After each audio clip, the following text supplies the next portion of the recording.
Graça e paz, irmãos. Estamos nesse momento aqui reunidos para prestar um culto a Deus. Nesse momento vamos orar para que você sinta aí da sua casa todo o amor que Deus tem por nós e que Ele tem demonstrado por nós todo esse período que estamos passando em cada momento. Senhor meu Deus, entro agora em Tua presença para te agradecer por esse dia, te agradecer pela vida, agradecer pela salvação, agradecer por ser o nosso Deus e cuidar de nós em cada detalhe. Eu peço, Senhor, que nesse momento nossos corações e nossa atenção esteja voltado para Te louvar e engrandecer o Teu nome, que é o único digno de adoração. Iremos cultuar a Ti, Senhor, porque o Senhor sempre cuida de nós e sempre continuará cuidando. É o meu pedido, no nome do Teu Filho Jesus. Amém. Agora vamos cantar o hino do mês, Olhando para Cristo.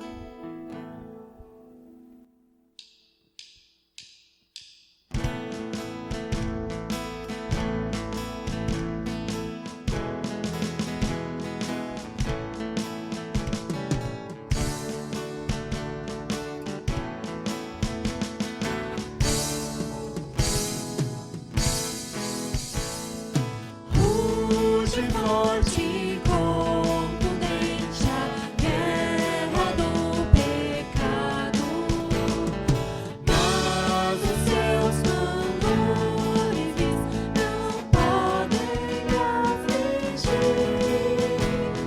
Sempre confio, pois na rocha estou firmado e celeste.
te adorarei. Presta atenção na letra, que ela fala que o universo se formou com a sua voz. Um Deus tão poderoso assim, o que Ele não pode fazer por você? Cada detalhe da tua vida, cada detalhe do teu ser, foi Ele que fez, foi Ele que pensou. Então vamos adorá-lo nesse momento.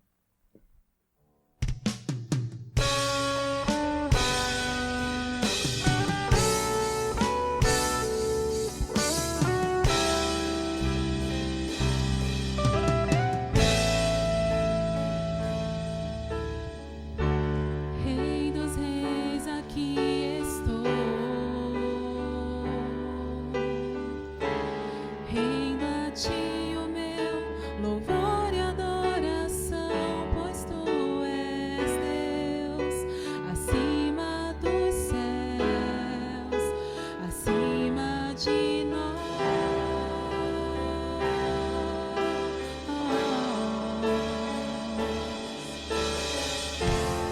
O universo se formou com a tua voz, o mundo inteiro veio a existir. Verbo de Deus, princípio e fim.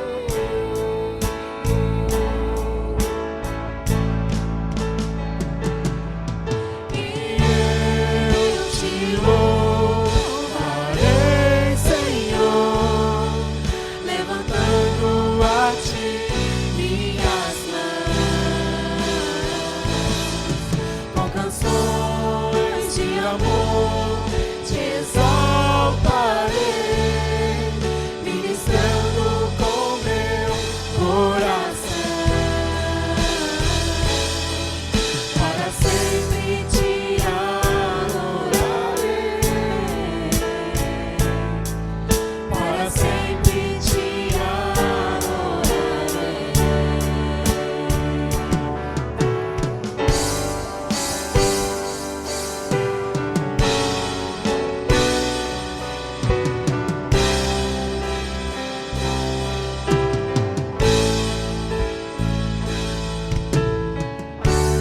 Rei dos reis, aqui estou. Rendo a ti o meu louvor e adoração.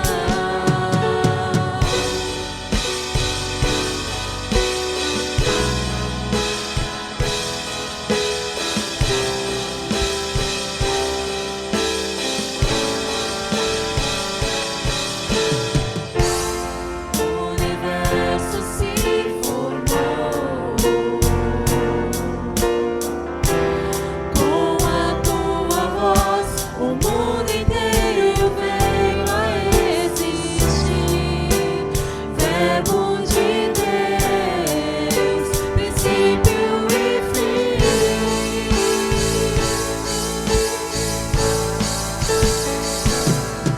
E eu te louvarei, Senhor, levantando a ti minhas mãos, com canções de amor te exaltarei, ministrando com meu coração. Para sempre te adorarei, para sempre te adorarei. Nada pode calar, nada pode deter minha consagração. E eu te louvarei, Senhor, levantando a ti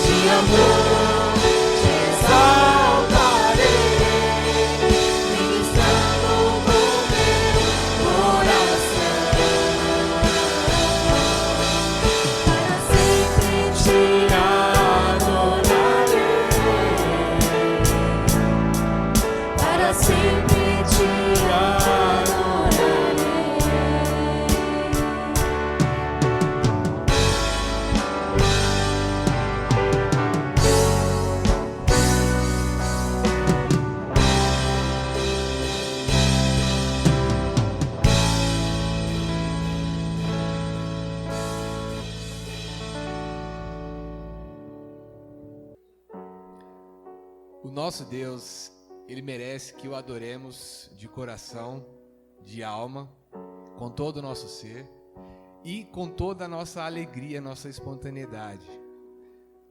As próximas canções que nós iremos cantar é um popurrí do Exaltai e Eu Vejo a Glória. Medite na letra, logicamente, mas cante com toda a alegria do seu coração. Amém?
próximo cântico que iremos cantar ele diz o seguinte: ele diz que nós queremos tornar independente, mas na verdade a gente não consegue viver longe de Deus.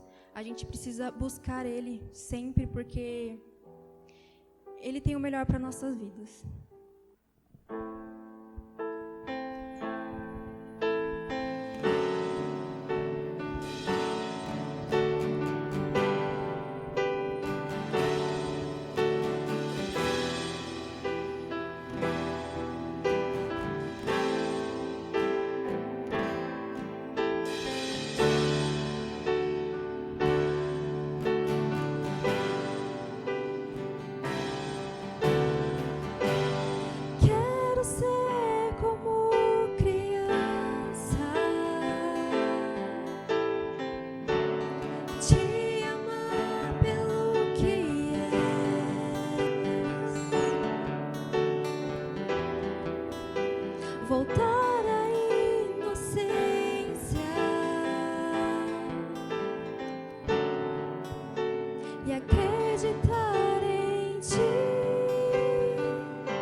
Graça e paz, meus amados.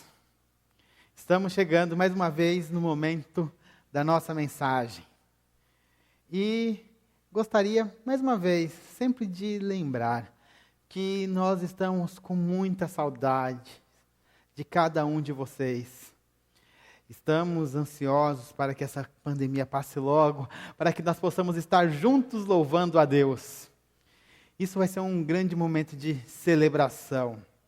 Sabemos, entretanto, que quando nós voltarmos, nós vamos ter que voltar com a igreja em partes, né? Não vai dar para voltar todo mundo ao mesmo tempo, mas isso nós vamos dar os recados no momento adequado. Por enquanto, eu gostaria de pedir para que você continuasse orando, para que Deus fizesse com que essa pandemia passasse, ou que um remédio fosse encontrado, ou ainda que nós tivéssemos a vacina, para que nós pudéssemos voltar à normalidade. E lembre-se sempre, meu amado, Deus, Ele está no controle de tudo. Vamos então passar para a palavra do Senhor. Abra sua Bíblia, lá em Gálatas, capítulo 6. Nós vamos ler os versos de 1 a 5. Gálatas, capítulo 6, nós vamos ler os versos de 1 a 5. Diz assim a palavra do Senhor: Irmãos, se alguém for surpreendido em algum pecado, vocês que são espirituais deverão restaurá-lo com mansidão. Cuide-se, porém, cada um, para que também não seja tentado. Levem os fardos pesados uns dos outros e assim cumpram a lei de Cristo. Se alguém se considera alguma coisa, não sendo nada, engana-se a si mesmo.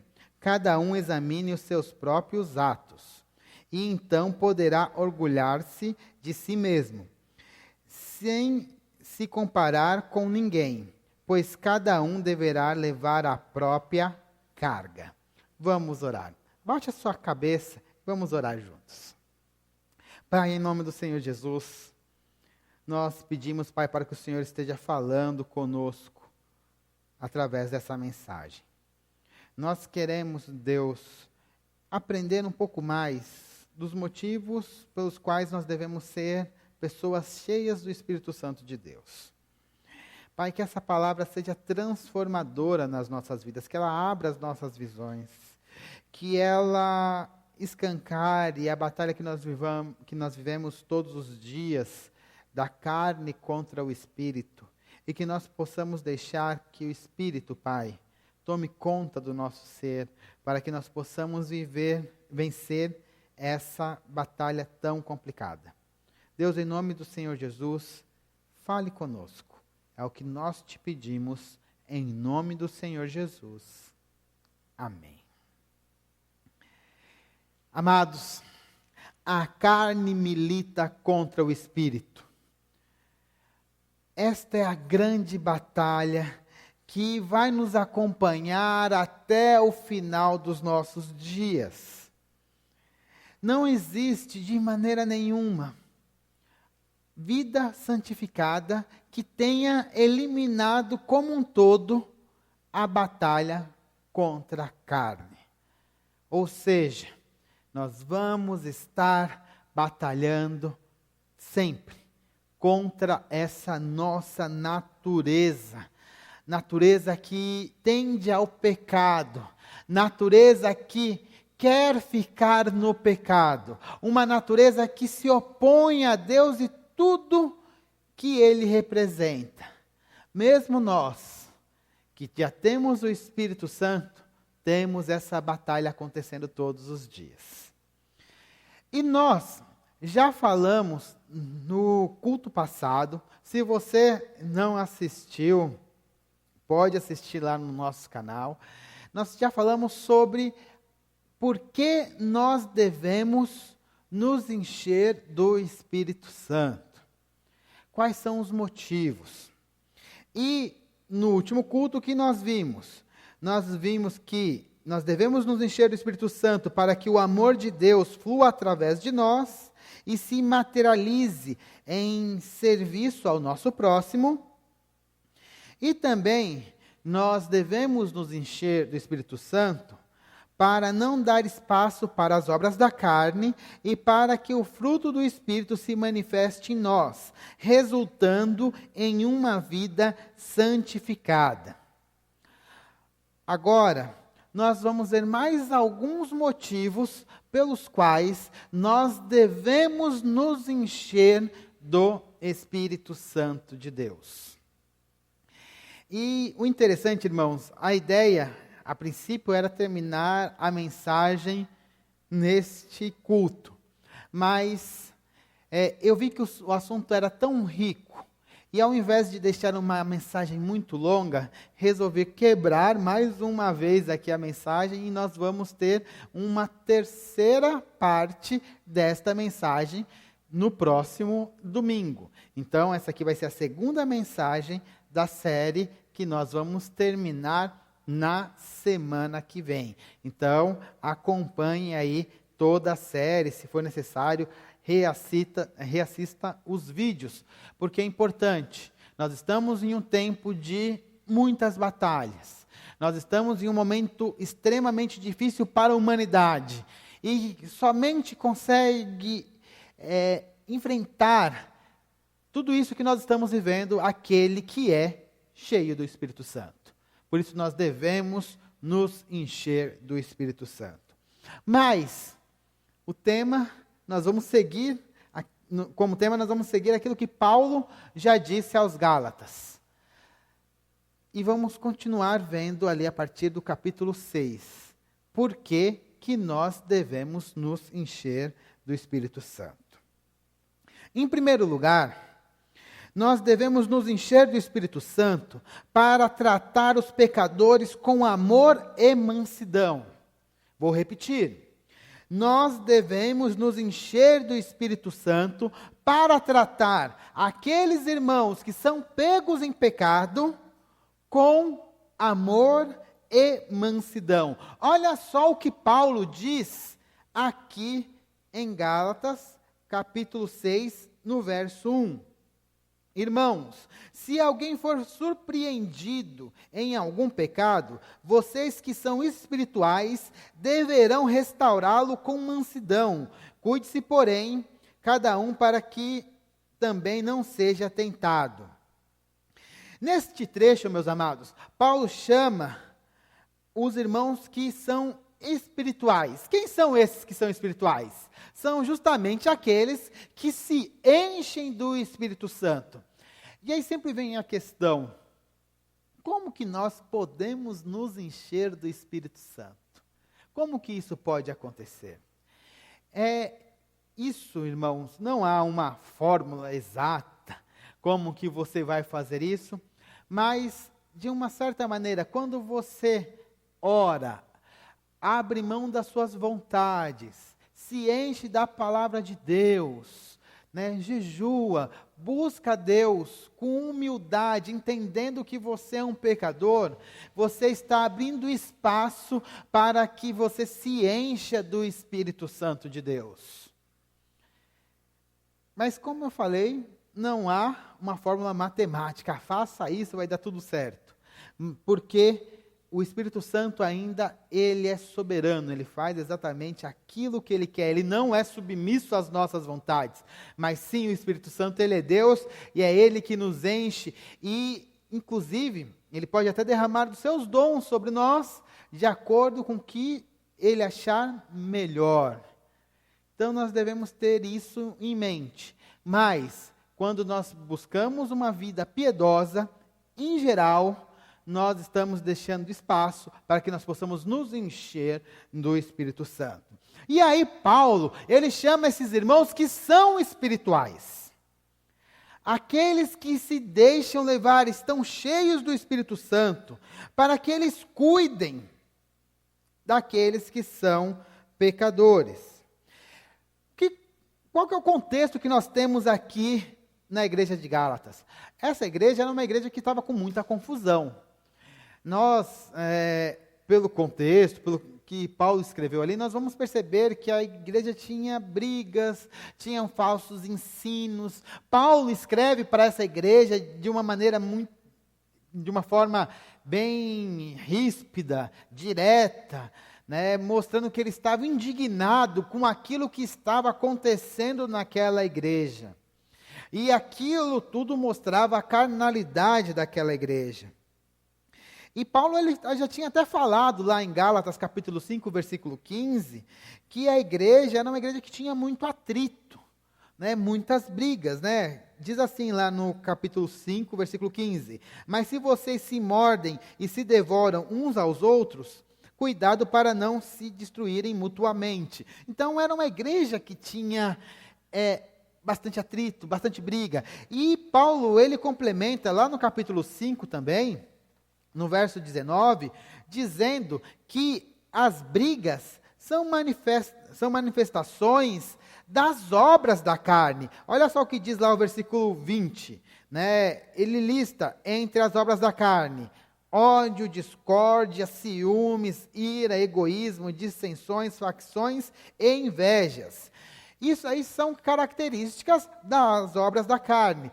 E Paulo, ele está chamando a igreja agora a tratar as pessoas de uma maneira diferente. Porque o que acontece, segundo a visão humana?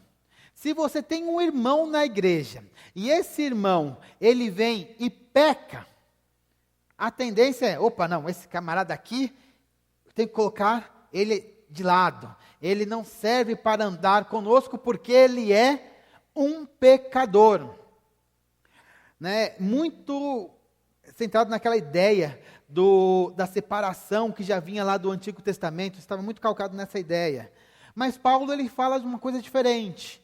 Se você vê algum irmão pecando, você vai lá e o abraça. Mas para fazer isso, você tem que ser uma pessoa cheia do Espírito Santo.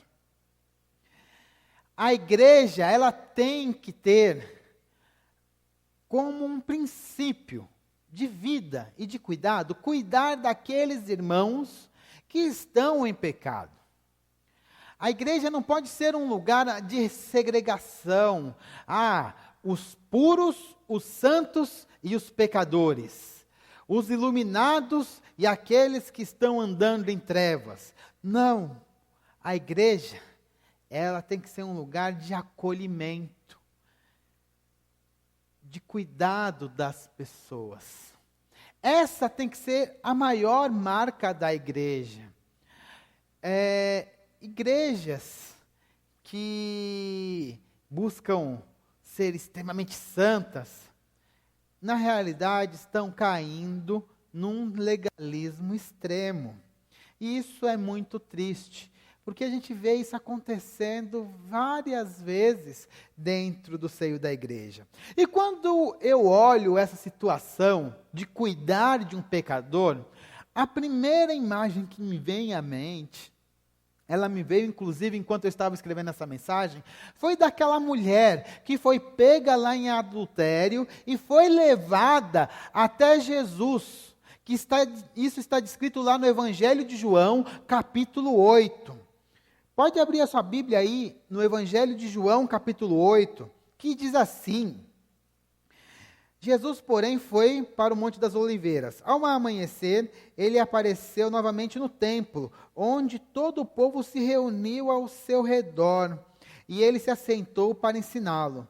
Os mestres da lei e os fariseus trouxeram uma mulher surpreendida em adultério. Fizeram-no ficar em pé diante de todos e disseram a Jesus: Mestre, esta mulher foi surpreendida em ato de adultério. Na lei, Moisés nos ordena apedrejar tais mulheres. E o Senhor, que diz? Eles estavam usando essa pergunta como armadilha a fim de terem uma base para acusá-lo. Mas Jesus inclinou-se e começou a escrever no chão com o dedo. Visto que continuavam a interrogá-lo, ele se levantou e lhes disse: Se algum de vocês estiver sem pecado, seja o primeiro a tirar a primeira pedra. Inclinou-se novamente e continuou escrevendo no chão. Os que ouviram foram saindo, um de cada vez, começando com os mais velhos. Jesus ficou só, com a mulher em pé diante dele. Esse aqui é o exemplo do tratamento que um cristão tem que ter com o pecador. Olha só a situação. Você tem os fariseus. Fariseus eram pessoas extremamente zelosas da lei, que buscavam santificação, eram extremamente legalistas. E ali eles trazem uma mulher que foi pega em pecado, em adultério. A Bíblia nem diz o que aconteceu com o homem, provavelmente o homem, né, que estava com ela naquele ato de adultério, pode ser que ele já tivesse sido morto, e levaram a mulher até Jesus. E ali Jesus mostra como que tem que ser o cuidado do cristão. Ele viu aquela mulher e viu os homens que estavam ali a acusar. Jesus Cristo, ele deu chance para que aquela mulher, ela se arrependesse dos seus pecados, cuidou daquela mulher, da mesma maneira aonde ele confrontou aqueles fariseus. Eu tenho certeza que naquela hora que Jesus Cristo falou: quem não tiver pecado, jogue a primeira pedra, aquela mulher deve ter fechado os olhos, imaginado, vai vir a pedrada. Mas ali, Cristo, ele conseguiu tratar com os dois grupos, os fariseus e com a mulher.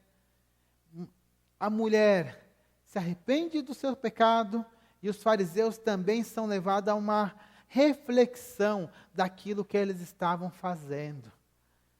Jesus Cristo, ele cuidou. Ele não levou para que a mulher fosse morta. Não, ele cuidou do pecador. Naquele caso, cuidou da pecadora com amor. No final de tudo, ele fala: vá e não peques mais. Porque ele queria que essa mulher fosse totalmente restaurada. Jesus nos deu o exemplo de como nós devemos tratar os pecadores. Nós temos que mostrar essa compaixão, isso tem que ser marca da igreja, meus amados. A gente cuidar dessas pessoas que estão em pecados, principalmente se eles estão aqui na igreja, nós temos que cuidar. E aí a Bíblia, ela vai nos ensinar como que nós devemos tratar o pecador. Nós já vimos aqui em Gálatas capítulo 6, versículo 1, que nós devemos tratar o pecador com mansidão, com cuidado, com amor, buscando restaurá-lo. Lá em Lucas capítulo 17, versículo 3, diz assim: Tomem cuidado, se seu irmão pecar, repreenda-o. Se ele se arrepender, perdoa-lhe. Se pecar contra você 7 vezes no dia, 7 vezes voltar a você e disser, estou arrependido, perdoa-lhe. A igreja tem que perdoar, nós não estamos aqui num lugar de julgadores, de juízes das pessoas, mas sim nós devemos acolher. Sempre que uma pessoa errar e vir com um coração penitente, um coração arrependido, nós temos que acolher a pessoa de novo, e de novo, e de novo. A nossa paciência não tem que se esgotar, pelo contrário, nós temos que exercer cada vez mais o amor cristão. Para vocês terem uma ideia, como que deveria ser esse amor cristão, é mais ou menos como o amor de uma mãe para com o filho, ou de um pai para com o filho. O filho às vezes faz besteira, faz coisa errada, desobedece, o pai repreende, mas mesmo assim ele continua o amar. Da mesma forma, o cristão tem que agir com todos aqueles irmãos que às vezes estão em pecado. Mesmo que ele cometa um erro e ele se arrepender, você tem que ir lá e cuidar dele também. E Paulo, ele continua. Olha só o que ele diz lá em 1 Tessalonicenses, capítulo 5, versículo 14. Exortamos vocês, irmãos, a que advirtam os ociosos. Esses ociosos aqui, em algumas Bíblias tem o sentido de pecadores, conformem os desanimados, auxiliem os fracos, sejam pacientes para com todos. Essa é uma marca do cristão que é cheio do Espírito, ser paciente ao cuidar com seus irmãos. E esse ensino, né, de cuidar daqueles que pecavam, ele era um ensino realmente que estava espalhado em toda a igreja. Isso vai aparecer na maioria dos escritos, inclusive em Tiago. E o escrito de Tiago até é interessante, porque ele mostra o tamanho e a extensão do amor cristão. Lá em Tiago, capítulo 5, versículo 19, diz assim: meus irmãos, se algum de vocês se desviar da verdade e alguém o trouxer de volta, lembrem-se disso. Quem converte um pecador do erro do seu caminho, salvará a vida da pessoa e fará que muitíssimos pecados sejam perdoados.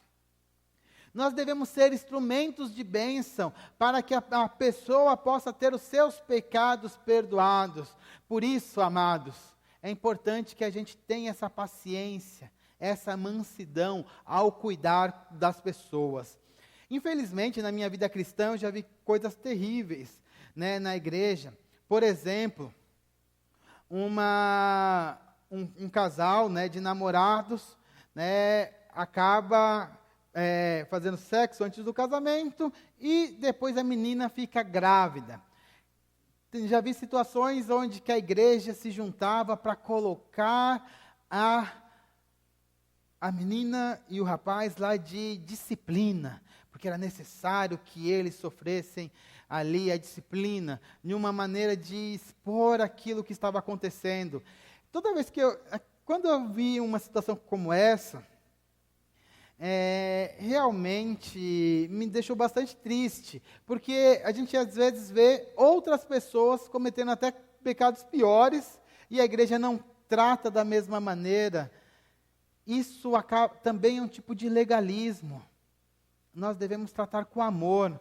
E eu tenho certeza que essa forma de expor o pecado, expor a pessoa, não o pecado, mas expor a pessoa, não é a melhor maneira de cuidar de uma pessoa que está ali penitente.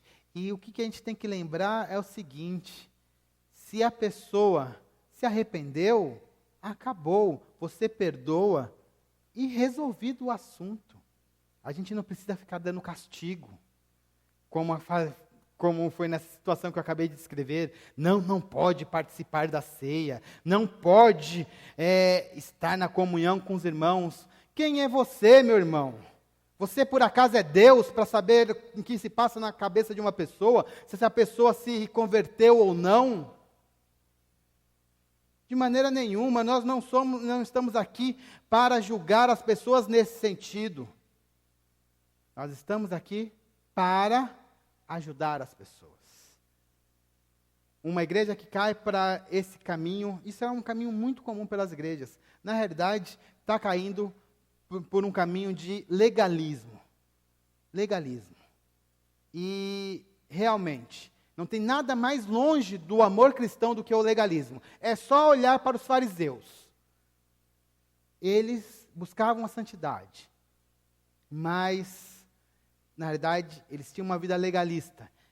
E Cristo, muitas vezes, brigava com eles, porque esse legalismo não tem nada a ver com o Evangelho.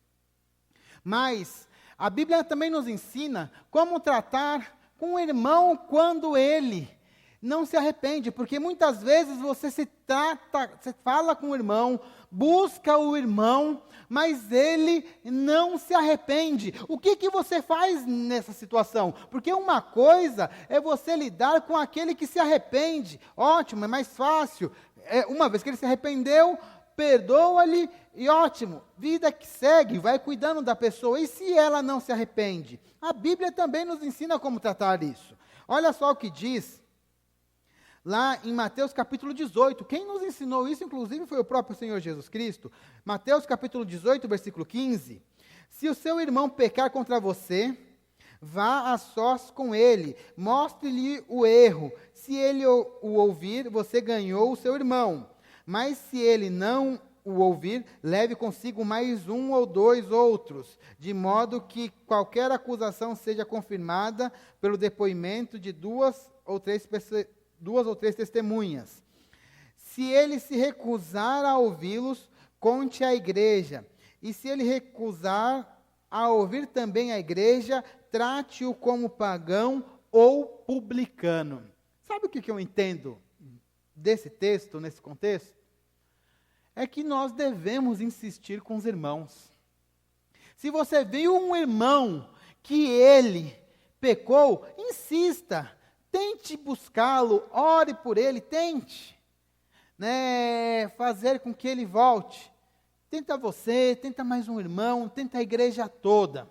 Mas tudo tem um limite. Pode chegar em um determinado momento, aonde você vai chegar e concluir. Esse rapaz, ou essa moça, esse homem, ou essa mulher, realmente não são cristãos. Porque nós buscamos de todas as maneiras reconciliá-los. Mas como eles não querem estar reconciliados com a igreja, não tem mais o que fazer. Desta forma, devemos considerá-los como publicanos ou como pagãos, gentios ou publicanos, dependendo da sua versão da Bíblia. Então, tem um limite, você deve insistir, mas isso não vai durar pela eternidade. Se a pessoa não se arrepende, considera-o como um gentio. E lembrando que se você está considerando uma pessoa como um gentio, ou como uma pessoa que não é cristã, você vai continuar pregando o evangelho para essa pessoa, para que um dia ela se converta. Isso está dentro do amor cristão. Esse buscar, eu acho que ele é fantástico. Mas também tem uma coisa que a gente tem que tomar cuidado, irmãos. Nós temos que realmente ter amor por um pecador, mas tem uma espécie de pecador que a Bíblia recomenda para que nós não tenhamos comunhão com eles. São principalmente aqueles que são os mestres, que ensinam coisas que não têm nada a ver com a Bíblia. Pessoas que apostataram da fé, ensinam coisas contrárias ao Evangelho. A estas pessoas, muitas vezes os apóstolos, eles recomendavam que a igreja se afastasse deles. No caso da carta aos Gálatas, Paulo ele vai mais longe ainda, porque lá dentro da igreja da Galácia, existiam vários falsos mestres que estavam pregando um retorno ao judaísmo. E Paulo, ele fala o seguinte para os membros da igreja de Gálatas: admiro-me que vocês estejam abandonando tão rapidamente aquele que os chamou pela graça de Cristo para seguirem outro evangelho, que na realidade não é evangelho. O que ocorre é que algumas pessoas o estão perturbando, querendo perverter o evangelho de Cristo. Mas, ainda que nós ou um anjo do céu pregue um evangelho diferente daquele que lhes pregamos, que seja amaldiçoado. Como já dissemos, agora repita: se alguém lhes anuncia um evangelho diferente daquele que já receberam, que seja amaldiçoado. Outras versões, que seja anátema. O que Paulo está dizendo aqui? Que nós devemos ter uma separação total, né, desses mestres que pregam um evangelho que não é verdadeiro. Ele fala mais do que isso, né, que seja amaldiçoado.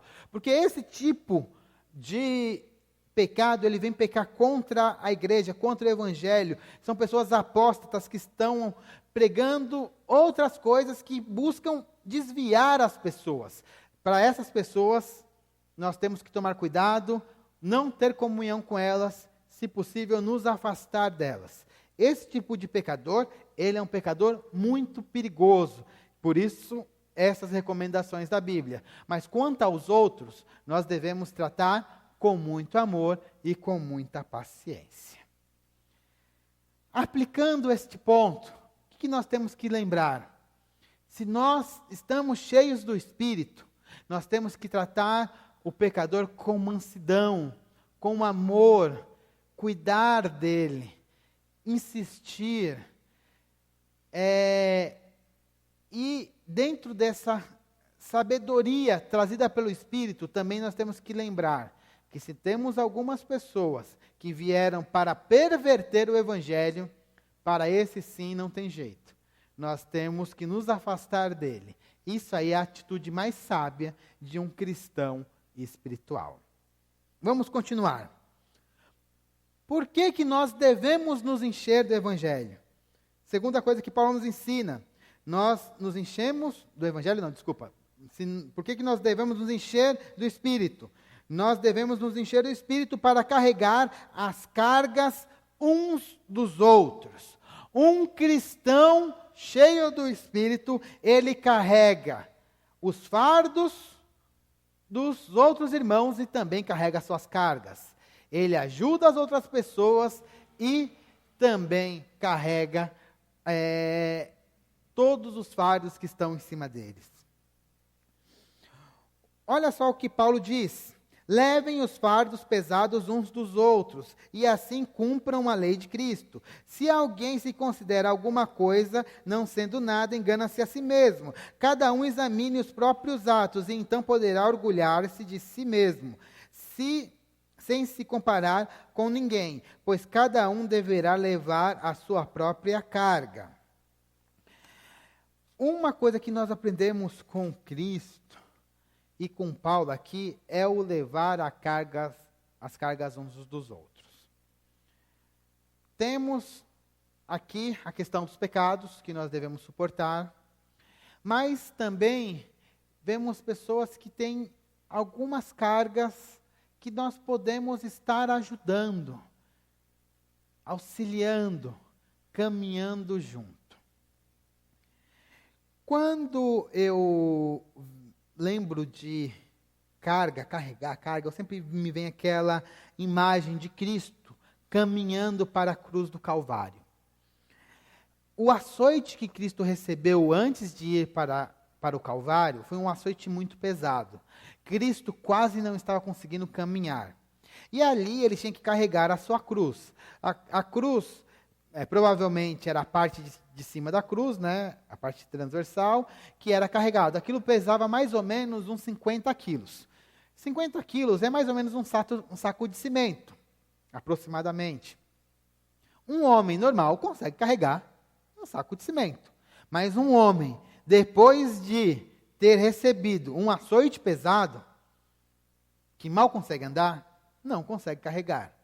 E ali, enquanto ele está caminhando, né? Ele não consegue carregar. Ali os guardas pegam um homem, né? Para que carregue a cruz para Cristo. A gente sempre imagina que Cristo levou a sua cruz até o Calvário, mas não, ele não aguentou. Quem carregou foi outra pessoa, o ajudou naquele martírio. Uma pessoa que não tinha nada a ver, que estava passando por ali, que foi obrigada a carregar. Mas ali ele carregou aquele fardo, aquele peso da cruz até Cristo, até o Calvário, onde Cristo foi crucificado. Ou seja, ele teve que sentir o peso para carregar aquela parte da cruz. E quando nós estamos com os nossos irmãos dividindo os fardos, é mais ou menos isso. Nós temos que sentir o peso daquilo que ele está passando e devemos trilhar os mesmos caminhos, ajudando para que ele possa passar por aquela dificuldade. Isso não é uma coisa, é muito mais complexo do que você falar assim: ó, meu irmão, está acontecendo tal coisa, vou orar por você. Ou quando alguém está falando, estou passando por uma dificuldade, aí você manda uma mãozinha assim, né? Lá no WhatsApp, orando, né? Simbolizando que você está orando. Ótimo, muito bom, você tem que orar, isso está certo. Só não manda a mãozinha e esquece de orar, né? Manda a mãozinha e depois ora de verdade, porque às vezes a gente acaba esquecendo, né? E fica sendo uma mentira.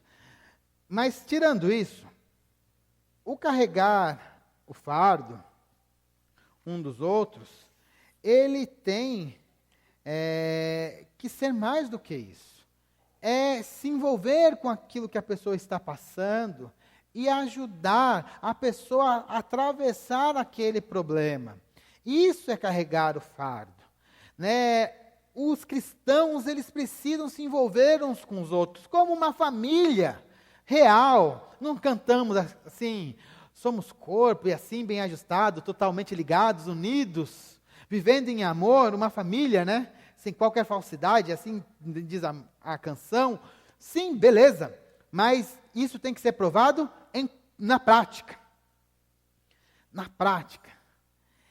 E ainda Paulo, ele diz que quando nós estamos realmente carregando os fardos uns dos outros, aí sim nós estamos cumprindo a lei de Cristo. E qual que é a lei de Cristo? Ele já tinha citado isso lá em Gálatas, capítulo 5, né, no capítulo anterior, que é o amar ao próximo como a você mesmo. Essa aí é a lei de Cristo que Paulo está se referindo. O amor, ele tem que se manifestar com obras, com cuidado, meus amados. É você ir lá e passar pela aflição junto com o seu irmão. É muito fácil você passar longe. Às vezes é até fácil. Um irmão está passando por uma necessidade, vou mandar uma cesta básica. É mais ou menos o sentimento, né, de você ver uma pessoa na rua, vou dar lá uns R$100 para ela. Olha só, hein? Isso aí e ainda seria bastante, porque tem gente que dá R$1, né? Vou dar uns R$100 para ela, assim, e aliviei minha consciência. Não, é mais do que isso. Você tem que carregar o fardo, passar junto com ela. A gente tem muito isso de ajudar mais ou menos, mas não quero me envolver. Ajudo, mas não me envolvo, né? Eu não quero me sujar, eu não quero ter o meu lombo ferido pela fardo do outro, não. Eu vou tentar te ajudar, mas não muito.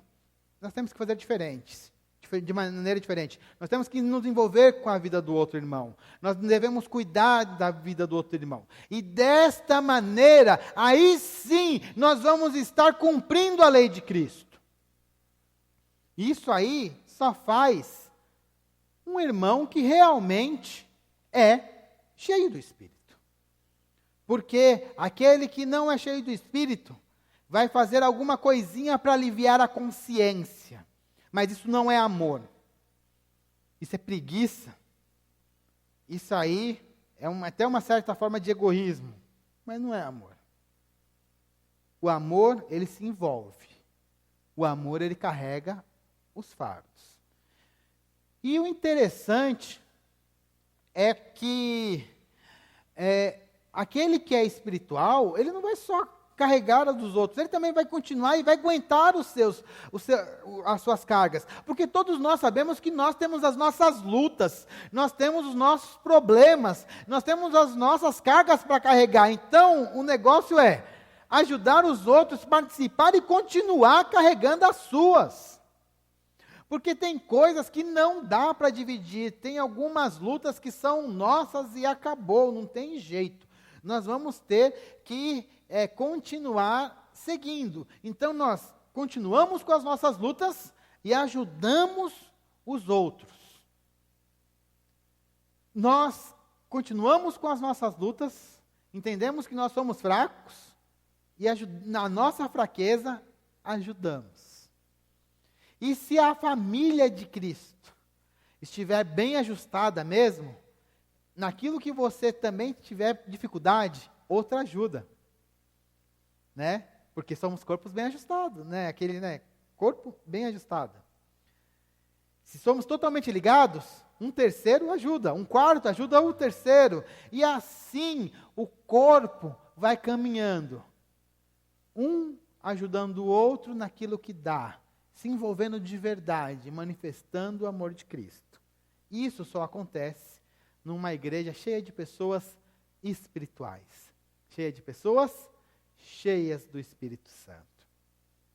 Por isso, amados, nós devemos nos encher do Espírito para carregar os fardos dos nossos irmãos e também continuarmos a carregar as nossas próprias cargas.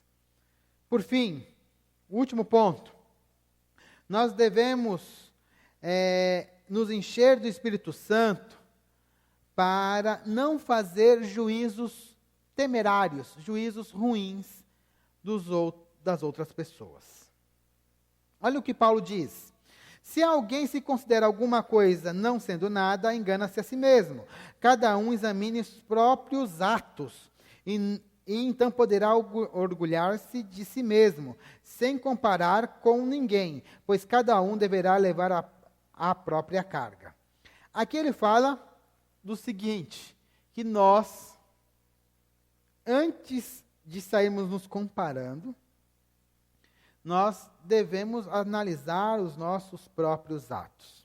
Quando eu leio esse texto, vem na mente exatamente aquilo que Cristo falou lá no Sermão do Monte, né? Não julguem para que vocês não sejam julgados, pois da mesma forma que julgarem, vocês serão julgados. E à medida que usarem, também será usada, à medida que usarem, também será usada para medir vocês.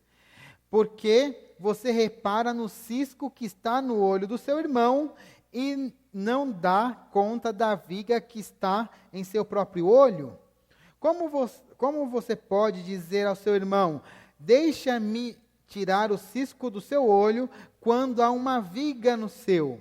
Hipócrita, tira primeiro a viga do seu olho, e então você verá claramente para tirar o cisco do olho do seu irmão. Cristo já tinha ensinado isso.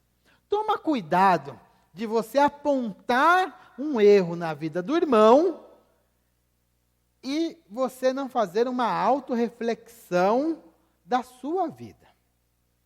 Por isso ele fala, não fique comparando a sua vida com os outros. Ah, você vê um irmão em pecado, aí você olha para a sua vida, aí você fala assim, eu estou melhor do que ele. Eu não faria este mesmo pecado.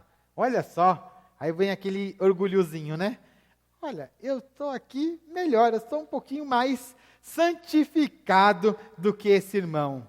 Mas, irmãos, na hora que se você faz isso, meu irmão, você está fazendo a mesma coisa daquele fariseu da parábola de Jesus, da parábola do fariseu e do publicano, né? A Bíblia fala que tinha um publicano, pecador, uma pessoa que se sentia mal. Ele se achegou ali no templo, ele não conseguia nem levantar a cabeça, porque o pecado pesava sobre ele, ele ficava ali orando a Deus, Senhor, ser propício por mim. E do outro lado, agora mais próximo, tinha lá o fariseu, nessa parábola, o fariseu ele orava mais ou menos assim: graças te dou, Senhor, porque não sou tão pecador como esse miserável publicano. Eu oro, eu dou dízimo, eu faço e aconteço, eu sou o cara, né? Se o Senhor quiser, só faltou falar isso, né? Se eu fosse o Senhor, eu me aceitava como seu servo, porque eu sou o cara.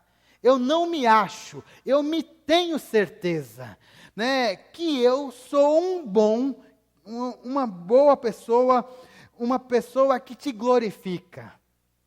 Muitas vezes, amados, nós acabamos agindo parecido com esse publicano, porque a gente olha o pecado do irmão e fala assim: opa, estou melhor que ele. Se você fez isso, mesmo sentimento do publicano, você caiu exatamente na situação de Mateus capítulo 7. Você apontou um pecado e não fez uma análise própria. Você se acha melhor do que o outro, mas o pior pecado está no teu coração. Mas aí, o que nós devemos fazer? Nós devemos analisar sempre a nós mesmos. Quando você faz uma análise real, de fato, assim, não, olha para você com sinceridade, você vai ver quanta coisa errada você faz, quanto pensamento impuro passa pela sua cabeça, e como você precisa da misericórdia de Deus todos os dias sobre você. Essa autoanálise nos leva necessariamente a uma posição humilde diante de Deus. E se nós temos essa posição humilde, aí sim nós podemos ajudar aqueles que estão passando por problemas, que estão em pecado. Não agora olhando de cima para baixo como, eu sou santo e você é pecador. Não, aí você vai olhá-lo como um igual a você. Duas pessoas que estão no mesmo patamar de erro, pecado, que estão querendo melhorar devagarzinho. E aí você pode ajudar a pessoa. Só tem essa humildade, meus amados, aquele cristão que é cheio do Espírito Santo. Se você não tem o Espírito Santo, você vai achar que você é santo, que você consegue vencer o pecado, que você está bem para com Deus. E na realidade não, nenhum de nós. Todos nós estamos correndo atrás. Porque sempre a gente pisa na bola. Misericórdia, graças a Deus que o nosso Deus ele é extremamente misericordioso. Porque nós falhamos bastante. Mas nós temos que mudar essa visão. Porque nós queremos ser uma igreja cheia do Espírito Santo. E uma igreja cheia do Espírito Santo, ela tem pessoas humildes, que entendem que também são pecadoras, que buscam a misericórdia de Deus sobre elas, e assim podem ajudar o seu irmão. Quero concluir esta mensagem. Por que nós devemos nos encher do Espírito Santo? Nós devemos nos encher para cuidar dos pecadores com amor e mansidão. Nós devemos nos encher para carregar os fardos dos irmãos e também continuarmos a carregar as nossas próprias cargas. Nós devemos nos encher do Espírito Santo para não ficar fazendo juízos temerários, para criar dentro de nós um coração humilde. Desta forma, irmãos, se nós estivermos caminhando dessa forma, com certeza, nós estaremos cheios do Espírito Santo. Na realidade, uma vida cheia do Espírito Santo produz estes frutos dentro de nós. Que Deus nos abençoe. Vamos orar. Pai, em nome do Senhor Jesus, quero glorificar e engrandecer a Ti. Quero pedir perdão, Pai, pelas falhas, porque, Senhor, muitas vezes nós temos deixado que a carne reine sobre nós. Senhor, olhe para nós, e nos transforme. Nós sabemos que seu Espírito pode nos transformar. Nos ajude, Senhor. Nós queremos ser homens e mulheres cheios do seu Espírito. Que possamos viver, Pai, conforme a sua vontade. Que possamos cuidar dos que são pecadores, que estão sofrendo com pecado. Que nós possamos, Pai, olhar com amor. Que possamos ajudar a carregar as cargas. Que também nós possamos, meu Deus, ter um olhar livre de julgamentos maus. Que nós possamos entender, Pai, que nós estamos todos no mesmo barco. Pai, buscando viver de acordo com a sua vontade, que é extremamente difícil, Pai. Porque a carne sempre está batalhando. E ela, por mais que nós tentemos matá-la, ela sempre aparece. E os seus desejos muitas vezes são saciados. Pai, em nome do Senhor Jesus, nos ajude. Nos ajude, Pai, é o que nós te pedimos. Porque nós queremos ser cheios do seu Espírito. Toda a honra e toda a glória, Pai, seja dada a ti. Em nome do Senhor Jesus. Amém e amém. Agora chegamos no final do culto. Iremos cantar o último cântico.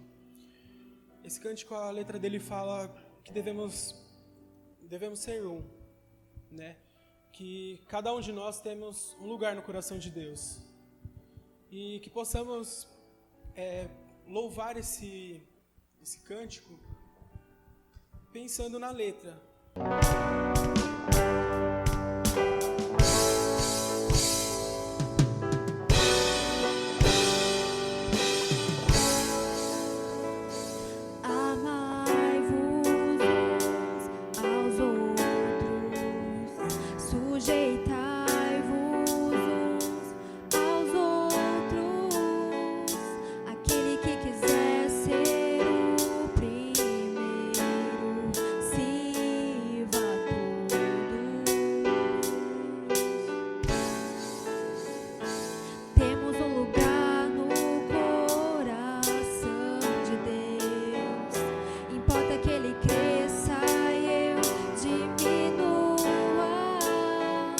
Eu quero servir aos meus irmãos, assim como Jesus.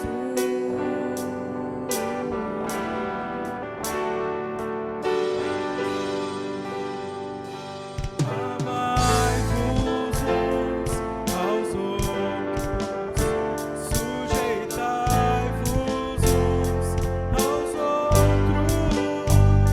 Aquele que quiser ser sirva a todos.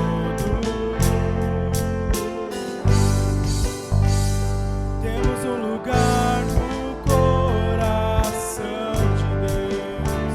Importa que Ele cresça e eu diminua. Eu quero servir aos meus irmãos, assim como Jesus.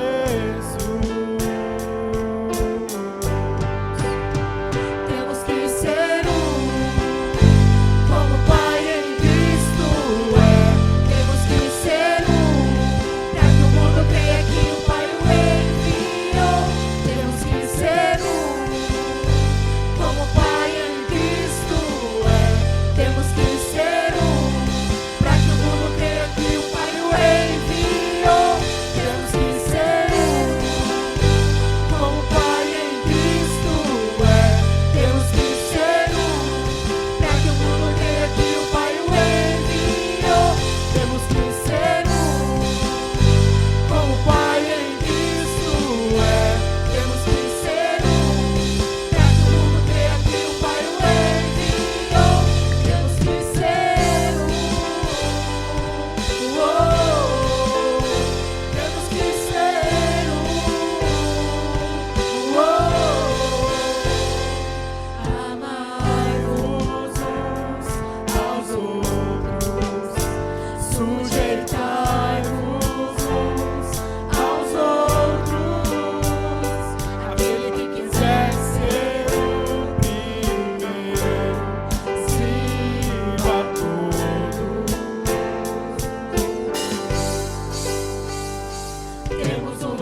amados, estamos chegando ao final do nosso culto. E a minha oração é que você seja cheio do Espírito Santo de Deus. Vamos receber a bênção. Que a graça do nosso Senhor Jesus Cristo, o amor de Deus, o nosso Pai, e as consolações do Espírito, seja sobre todos nós, agora e sempre.